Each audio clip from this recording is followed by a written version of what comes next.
Pada tahun 2022, ada satu filem ni, dia bukan sekadar meletup kat pawagam. Dia betul-betul gegarkan satu Malaysia. Filem tu, Mat Kilau. Ia bukan lagi filem biasa, tapi dah jadi satu fenomena. Persoalannya, macam mana semua ni boleh terjadi? 12.2 juta ringgit. Okey, 12.2 juta tu bukan kutipan sebulan tau. Bukan juga seminggu. Ini jumlah yang filem ni kaut dalam 4 hari pertama je. 4 hari? Untuk filem tempatan, ini bukan setakat bagus. Ini memang tahap luar biasa. Ini yang buat kita semua garu kepala kan? Dalam zaman sekarang ni, bila panggung wayang tu macam dah jadi rumah kedua untuk filem-filem Hollywood, macam mana pula sebuah filem epik pasal pahlawan Melayu boleh bukan je lawan balik, tapi terus jadi filem paling laku dalam sejarah Malaysia? Jadi, untuk kita faham betul-betul apa yang berlaku, ini perjalanan kita. Mula-mula, kita tengok skala fenomena dia. Lepas tu, kita bongkar 5 sebab utama kejayaan dia. Seterusnya, kita akan selami sikit macam mana filem ni guna sejarah, tapi bukan macam dalam buku teks. Kemudian, kita sentuh pasal kebangkitan budaya dan debat yang tercetus, dan akhir sekali, kita fikirkan sama-sama apa kesannya pada masa depan identiti Malaysia. Okey, jom kita mulakan. Bahagian 1, fenomena box office. Kita kena faham, kejayaan Mat Kilau ni bukan setakat pasal duit tiket. Ia lebih besar dari itu. Ia macam satu gelombang yang melanda seluruh negara. Nak bagi anda nampak betapa besarnya kejayaan ni, cuba bayangkan, Mat Kilau bukan je jadi nombor 1 kat Malaysia. Dia berjaya kalahkan gergasi Hollywood macam Top Gun Maverick dekat negara kita sendiri. Ini bukan lagi cerita filem tempatan yang cuba nasib. Ini cerita filem tempatan yang datang dan ambil alih. So, apa rahsianya? Apa ramuan yang buat filem ni meletup sampai macam tu sekali? Okey, mari kita bedah 5 faktor utama yang buatkan orang ramai serbu panggung wayang. Secara kasarnya, kejayaan dia ni gabungan beberapa benda power. Ada semangat kebangkitan filem Melayu, ada mesej patriotik yang kena dengan jiwa penonton, lakonan pun mantap gila sampai orang rasa wajib sokong. Dan semua ni, bila campur sekali, impak dia macam tsunami untuk industri filem kita. Salah satu magic Mat Kilau ni, dia muncul tepat pada masanya. Kan, masa tu tengah trend orang pakai tanjak, pakai busana Melayu. Filem ni datang, terus sambut trend tu. Macam orang tengah dahaga cerita pasal hero sendiri, pasal sejarah yang membanggakan, tiba-tiba Mat Kilau muncul. Memang kenalah dengan sentimen anak-anak muda terutamanya. Pengarah dia sendiri, Syamsul Yusof, dia cakap ini macam satu tsunami filem Melayu. Dan perkataan tsunami itu memang tepat. Ia bukan je pasal kutipan, tapi ia macam satu gegaran yang kejutkan balik seluruh industri filem tempatan. Okey, sekarang kita dah tahu kenapa filem ni berjaya. Jom kita tengok pula bagaimana ia sampaikan cerita. Yang ini menarik sebab kita akan masuk sikit bab yang lebih mendalam. Macam mana filem boleh tulis semula sejarah dalam kepala kita. Ini membawa kita kepada satu konsep akademik yang dipanggil History of 40. Bunyi macam susah kan? Tapi sebenarnya simple je. Ia adalah cara sejarah diceritakan melalui gambar, melalui filem. Tapi poin paling penting kat sini ialah filem bukan setakat tunjuk apa yang jadi. Ia sebenarnya mencipta satu pemahaman baru, satu memori baru tentang sejarah tu dengan menambah drama, emosi dan naratif yang heroik. Dan Mat Kilau memang contoh terbaik untuk benda ni. Cuba kita tengok perbandingan ni.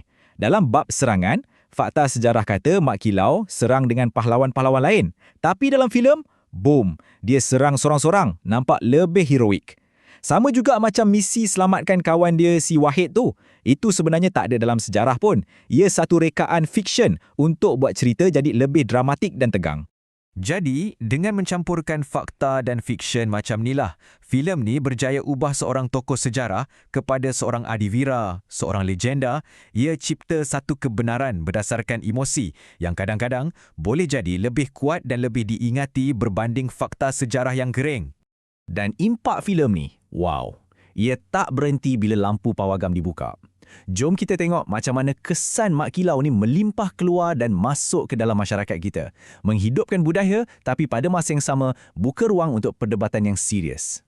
Di mana-mana kita boleh nampak kesan Mat Kilau ni. Orang ramai, terutamanya anak-anak muda, dengan bangganya pakai baju Melayu lengkap dengan tanjak, bukan setakat pergi tengok wayang tau, tapi dalam acara-acara lain, dalam kehidupan harian. Inilah dia, bukti fizikal macam mana sebuah filem boleh cetuskan satu kebangkitan budaya. Fenomena ni juga sebenarnya pasal cara kita lihat simbol-simbol di sekeliling kita. Contohnya, bangunan ikonik macam bangunan Sultan Abdul Samad ni. Kita tahu ia dibina oleh British, ia lambang zaman penjajahan. Tapi bila filem macam Mat Kilau keluar dengan semangat penentangan yang kuat, ia secara tak langsung macam ajak kita untuk tengok balik bangunan-bangunan ni dengan perspektif baru, dengan pandangan yang lebih kritis. Tapi tak semua orang setuju dengan naratif yang dibawa. Ada juga kritikan. Contohnya dari ahli sejarah Dr. Amrita Malhi. Beliau berpendapat yang filem macam ni berisiko untuk sampaikan idea seolah-olah perjuangan menentang penjajah tu hanya dilakukan oleh orang Melayu Islam. Ini katanya boleh meminggirkan sumbangan kaum-kaum lain dalam sejarah pembinaan negara. Jadi, dekat sini kita nampak ada dua pandangan. Di satu pihak, kebangkitan ni dilihat sebagai sesuatu yang sangat positif untuk kuatkan balik identiti dan raikan warisan kita. Tapi di pihak yang lain pula, ada kebimbangan yang ia boleh menjurus kepada satu semangat kebangsaan yang lebih tertutup, yang mungkin tak meraihkan kepelbagaian kaum yang membentuk Malaysia. Semua perbincangan ni akhirnya membawa kita kepada satu soalan besar tentang masa depan. Apa sebenarnya makna kejayaan Mat Kilau ni untuk industri filem kita? Dan yang lagi penting, untuk cara kita faham identiti kita sebagai rakyat Malaysia. Walaupun Mat Kilau berjaya besar, realitinya orang dalam industri sendiri ada cakap yang kita ni belum betul-betul jadi sebuah industri. Ada yang kata kita ni lebih macam perkampungan filem yang perlukan nafas baru, sokongan yang lebih jitu untuk terus berkembang. Jadi, mungkin Mat Kilau ni lah pencetusnya, titik tolak yang kita perlukan. Pada akhirnya, fenomena Mat Kilau ni macam paksa kita untuk fikir balik. Apa sebenarnya identiti Malaysia? Kita tahu negara kita ni dibina atas kepelbagaian kaum dan budaya.